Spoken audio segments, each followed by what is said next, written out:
Yeah, dancing and playing guitar and singing is all like a coalition together is a kind of like a hard jobs for the, you know that, Krista, yeah.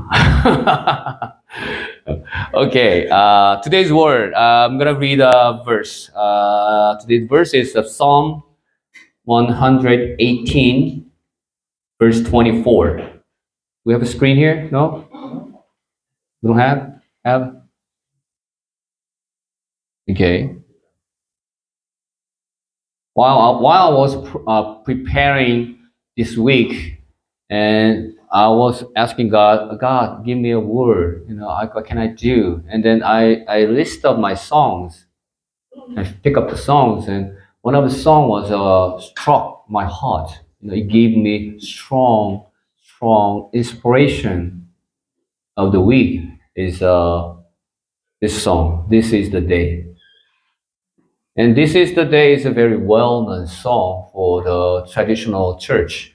This is the day that the Lord has made. Yeah, that's traditional song. But this song is something different. It gives me more clear view of the what the actually Psalm 118 says about. Let's read Psalm 118, 24. Okay, here is 24. Okay. Let's read together. One, two, three. This is the day the Lord has made. We will rejoice and be glad in it. Yes, we know that. We know this verse very well because we heard about that. We sing a song like even with these lyrics. But actually, anybody knows the background of this verse? What actually talks about that? Because when you read Psalm 118, in the other verses in upper side, and it gives me totally different view of the word itself.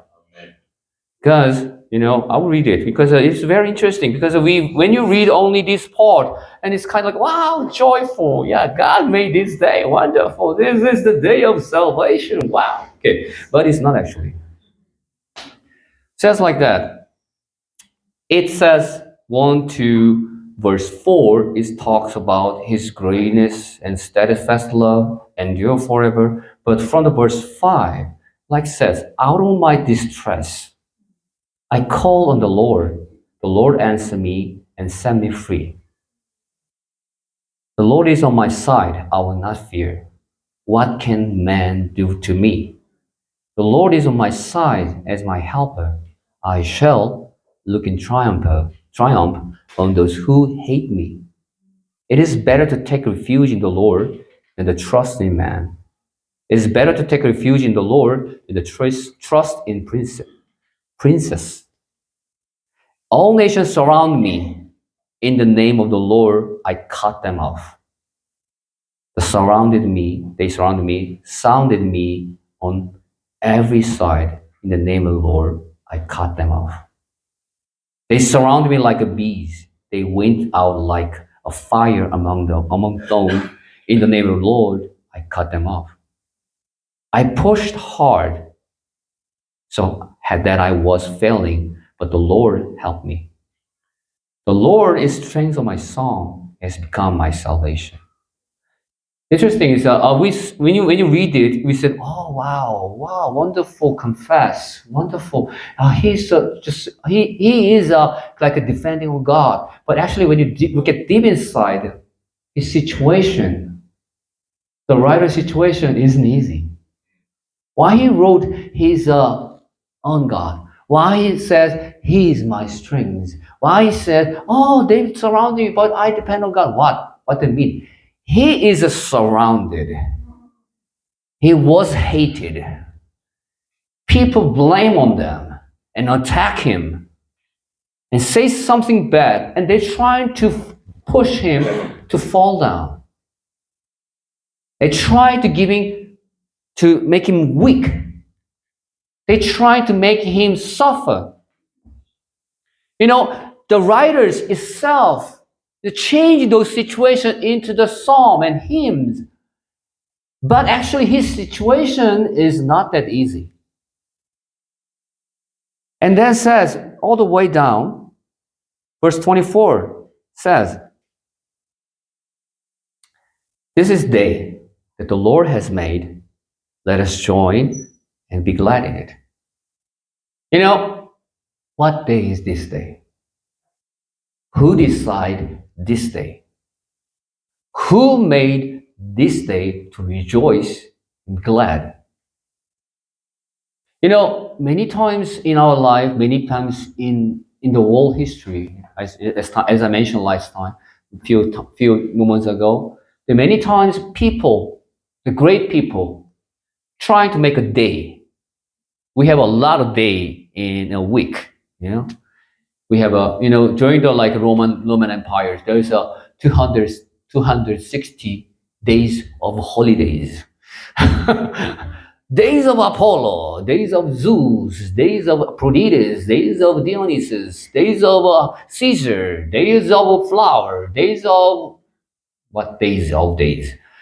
So many days they decide to make something celebrate, something be happy, something be glad, but for what? For their own desires, for their own willings, for their own happiness. And they decide this is a day you celebrate. This is a wonderful day to celebrate. But actually, after that day, we can celebrate. We can be happy one time, one day. But after that day, do we still have a joy in our life? Do we have a still the endless the happiness in our life? You know, for my experience, I'm living only like 47 years, but for my experience, the happiest day is less than gloomy day. Even though I'll grow in church, and my father was pastor, and people say, I'm envy you, your father, your family is Christian family. Wow, good. What else? Whatever. That title doesn't give me happiness all the time. My father pastor, and his face good, but that doesn't give me happiness all the time. Who can give me all the time a happiness? Who can give me, and who can say to me, this is the day that I made, and you rejoice, and glad in it. After Jesus resurrected from death, and he took his disciples 40 days of retreat, the aftercare. When Jesus died on the cross, after all his disciples, they scattered and run away. No one left. But when Jesus rose again, and he called his disciples again, and took them, and he taught again what he taught before, and aftercare studies for 40 days. And then after that, when he said, I'm going up, and I'm going to heaven, and I will make a place, and then I will come back. And then Jesus' disciples asked, is this day that you restore kingdom of God? Yeah, it's a good question. It's a really good question. That's the core of the main questions they always wanted to know. Is this day that you're going to restore your kingdom? But what Jesus said, it's none of our business. It's up to Father. Don't ask me. I'm going to ask him. So everybody look for the day. Which day we can live forever? Which day we can have happiness? At which day? What day we can have what we want in our life? But I'm saying that day is not decided by yourself or upon your decision. It's upon the decision of God.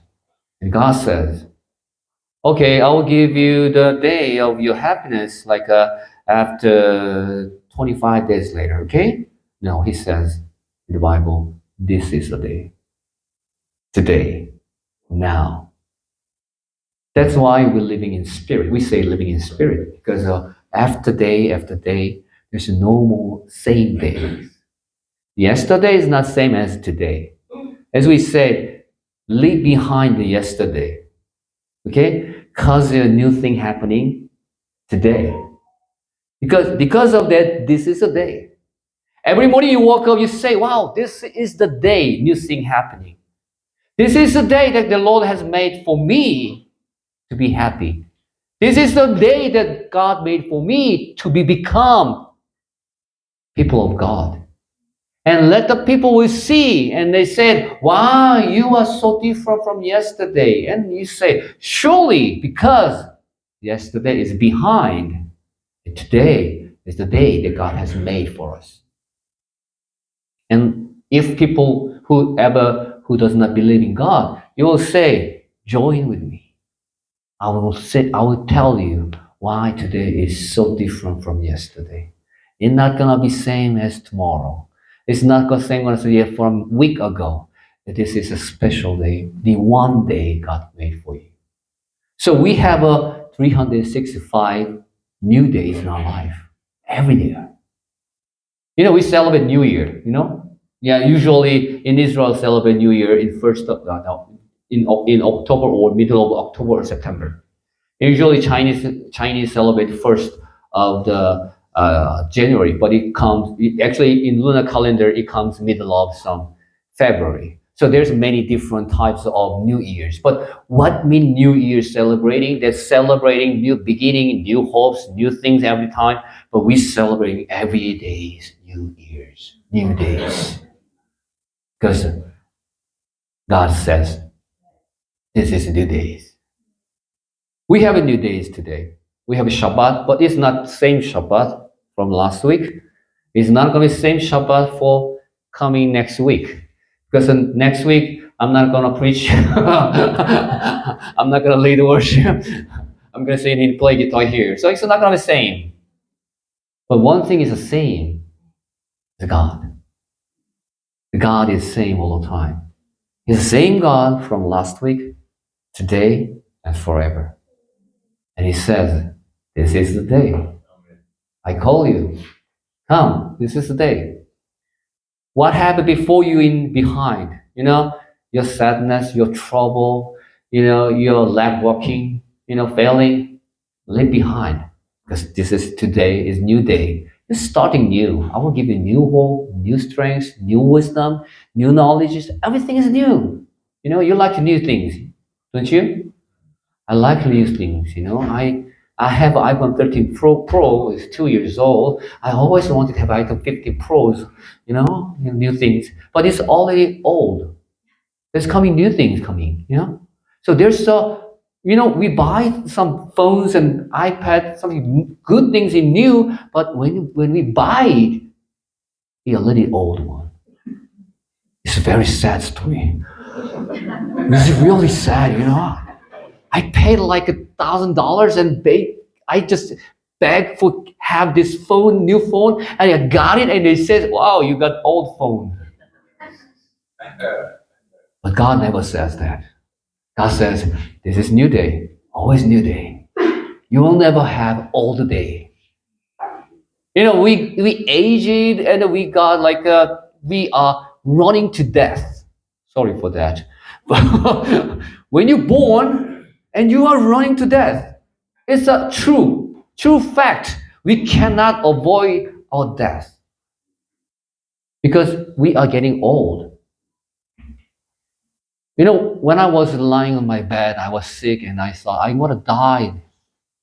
And suddenly I thought myself, yeah, people dying. Someday we are dying. But why we are so sad about our death? It's a fact. The fact cannot change. But one thing can change because our death is not end our life. Every day we are living, I said new life. That means we are experiencing a glimpse, the little, like tiny bit of the heaven's life. In the Bible says, one of the sad things in my life when I teach the Bible and I says, the one of the wonderful thing is we are worshiping God in heaven eternally. and one of my children, my student says, "Oh no, we are worshiping God every day, every moment, eternally. Oh my God, Why say that? When you say in church worship, man, what do you mean worship? Usually, worship time is like a ding. We start service, Sunday service, and we read the Bible verses, and then big long sermons, and then offerings, and then those kind of things we thought worshiping God. But it's not actually like that, Yeah, we are not like that. So I said, oh, it's like that. If you experience just a glimpse of a little taste of heaven's life, and you will expect that. And we know that. We just before, a few minutes ago, we were dancing, we were singing, we're shouting. Why are we shouting? We're singing because when he's singing, this is the day that the Lord has made. It makes me feel we are that day. We are in the day. We are in that moment that God filled us in with His joy. And we are not thinking about how long we're gonna sing this song like,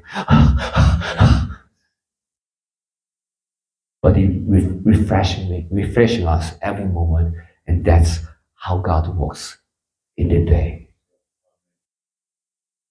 So we're gonna pray together in a group, and I give you just one thing you should pray. It's not praying about what you want, what you need to pray, but think about what God gave to me this day, today. Anything, anything. Just share one thing. You think, really, this is God gave to me this day, today. Just one feeling or one inspiration, a small word itself. It's okay. Okay. So we're gonna split into many groups. One group, four, five, no, four people. Five people. Last time, five people talked too much. Okay.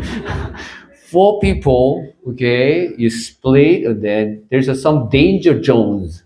What I call danger zone means there are too much talkers there. We don't have enough time. We have actually enough time for that. But actually, we have comedians and then all things. So I'm going to give you a small group part, four to five people, and let's share about why today is the day that God has made for me. That's the only thing you can share today and pray for that. Okay? Okay, let's split up.